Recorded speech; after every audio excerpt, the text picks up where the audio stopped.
Tuesday. The school Invention Fair is this Friday, and I'm already sweating.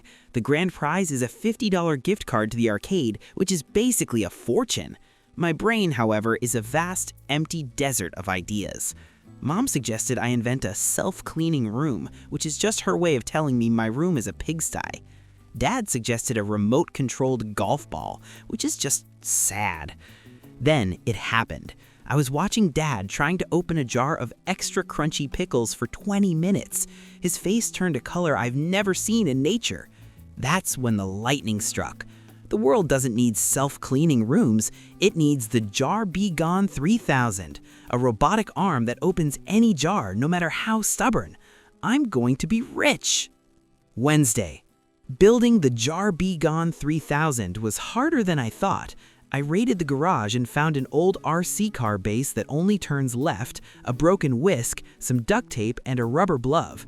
I taped the whisk to the RC car and put the rubber glove over it for grip.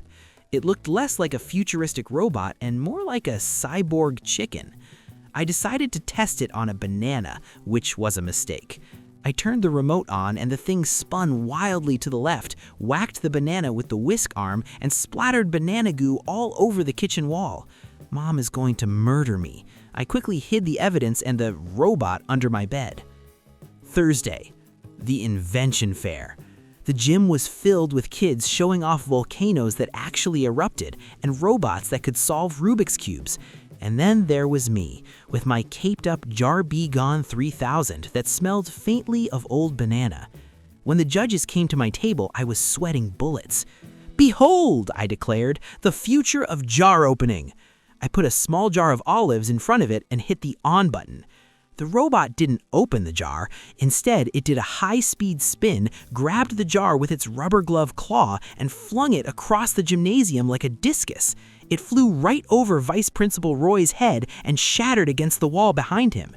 The sound was deafening. Friday. I didn't win the $50 gift card. I won a week of detention for endangering school faculty with projectile olives. Mom is furious, Dad is still struggling with that pickle jar, and I'm grounded until I'm 40. But the weirdest thing happened. Rodrick, who usually thinks everything I do is lame, actually thought the Jar Be Gone 3000 was cool. He wants to borrow it for his band's next show. He says they can use it to launch stuff into the crowd, like t-shirts or maybe even raw eggs. I told him it only turns left, but he said that's part of the artistic vision. I think I might have accidentally invented something even worse than a jar opener.